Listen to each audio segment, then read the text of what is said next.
Olá, está no ar o Justiça em Questão, a revista eletrônica do Tribunal de Justiça de Minas Gerais.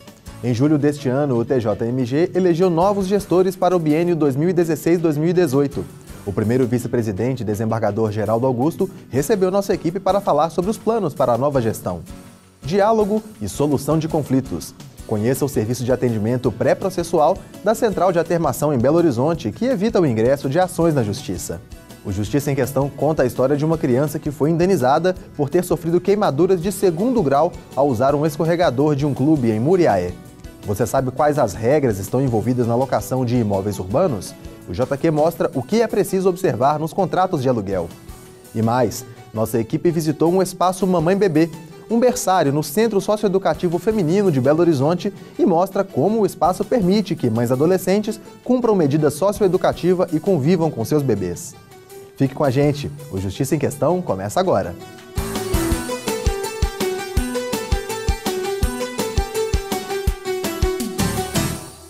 Olá, está no ar o Justiça em Questão, a revista eletrônica do Tribunal de Justiça de Minas Gerais.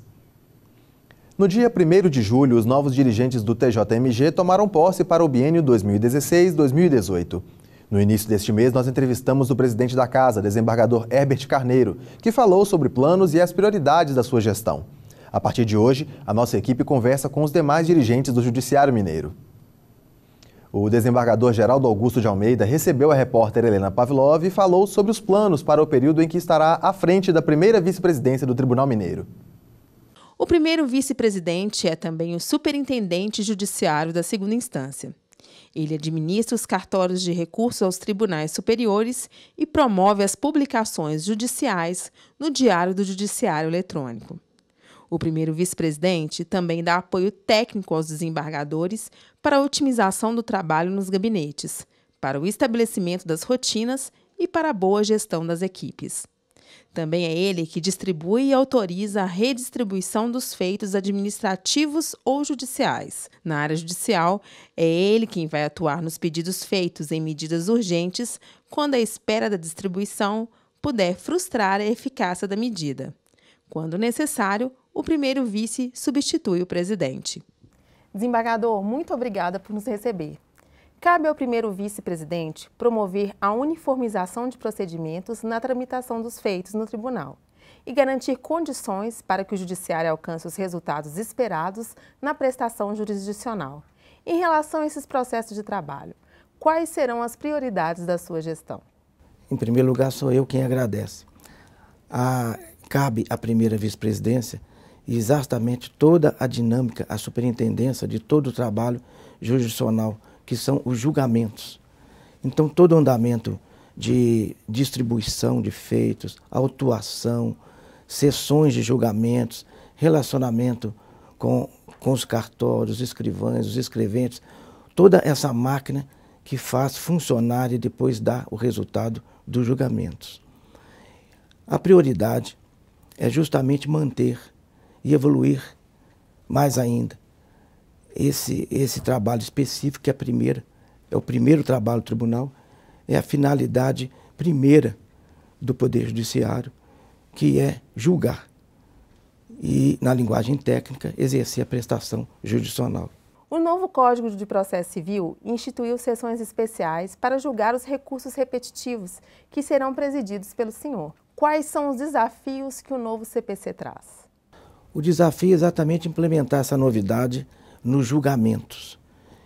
Nós vamos deixar de lado, para esses casos de demanda repetitiva e de relevância, as jurisprudências isoladas de cada desembargador, de cada Câmara.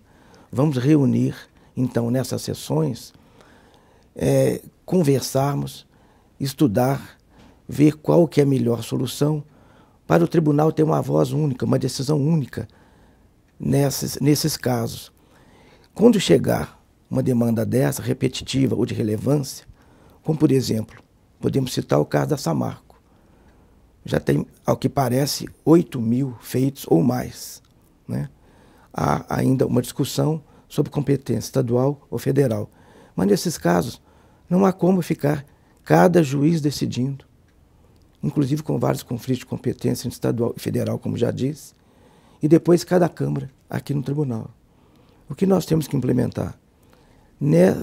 Colocamos como demanda repetitiva, e nesse caso até de relevância também, darmos uma decisão única, e essa será a voz do tribunal, com repercussão para o juiz na primeira instância, que também paralisará o processo e dará essa decisão que o tribunal já pronunciou.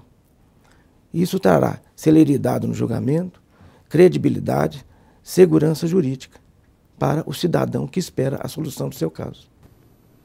A Lei 12.112 de 2009, que alterou a Lei 8.245 de 1991, dispõe sobre as regras e procedimentos para a locação de imóveis urbanos. Proprietários e inquilinos precisam conhecer as normas e, principalmente, observar com atenção o que está no contrato. Acompanhe. Diego tem imóvel próprio, mas decidiu alugar outra casa para morar. Por ter colocado sua casa própria disponível para locação, ele conhece bem os problemas que podem surgir em uma relação de aluguel de imóvel. Olha, eu já precisei mudar antes do prazo final do contrato. Algumas vezes já encontrei imóvel com paredes trincadas, quebradas, né, feitas pelo inquilino, chão riscado, parede riscada, não devolveu, né, com a mesma qualidade da pintura, os armários quebrados. A manutenção e o estado do imóvel estão entre os temas que devem ser observados no contrato, documento que deve resguardar os direitos de locador e locatário. É recomendado que o contrato seja feito por escrito, reconhecido em cartório e com cláusulas claras. O inquilino não pode ficar à mercê do locatário, do locador, proprietário, em virtude exatamente do que ele necessita de uma garantia de segurança para efeito de saber que durante o lapso de tempo X ele está ali assegurado de ocupar aquele imóvel. Nos casos em que o contrato não prevê data de encerramento, o inquilino pode garantir a moradia por mais um período. Trata-se da renovação automática de locação. Vencido o prazo de 30 meses, digamos, ou qualquer outro que tiver sido estabelecido para locação. Se o proprietário receber mais um mês de aluguel, ele prorroga esse contrato por tempo indeterminado, onde vai exigir dele que, novamente, notifique o inquilino para desocupar o imóvel em 30 dias, porque essa notificação tem o caráter de rescindir esse contrato. O proprietário, por sua vez, também tem garantias legais para evitar eventuais prejuízos ou a necessidade de uma ação de despejo. Um exemplo é a figura do fiador, que vai garantir o pagamento em caso de inadimplência. O magistrado explica que o fiador, para ser aprovado, deve preencher alguns requisitos. O fiador necessita ter, por exemplo, obviamente, um nome limpo na praça, porque senão o fiador, o proprietário, não vai aceitá-lo. Necessita ter um imóvel disponível, sem hipoteca, sem ônus, sem nenhum tipo de encargo sobre ele, para efeito de estar livre, desembaraçado, para, se for o caso, ser aquele bem que vai garantir o pagamento desse contrato de aluguel. E existe a possibilidade, a necessidade ainda, a exigência, de que a fiança seja dada por marido e mulher.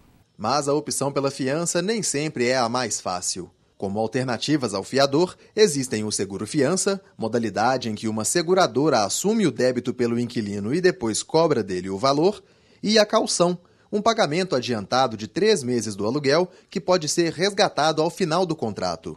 Há situações em que o contrato precisa ser interrompido, como, por exemplo, na mudança do endereço profissional do inquilino. Quando ele, então, está morando numa determinada localidade, ou ele é promovido, ou ele pede remoção para outro local, e então o contrato pode ser rescindido antes do prazo estabelecido. O inquilino pode entregar o imóvel antes que o contrato tenha terminado, desde que pague uma multa proporcional ao tempo que ainda resta a ser cumprido.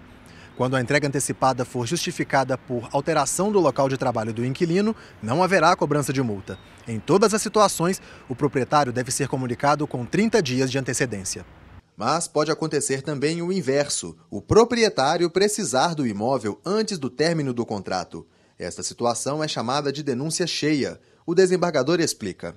A denúncia cheia ela ocorre quando, a qualquer tempo, o proprietário necessitar do imóvel, por exemplo, para uso próprio, para uso do seu cônjuge, companheiro, para uso de ascendente ou descendente, ou alguém da sua família que esteja numa situação premente que necessite efetivamente de ocupar o imóvel que o proprietário possui.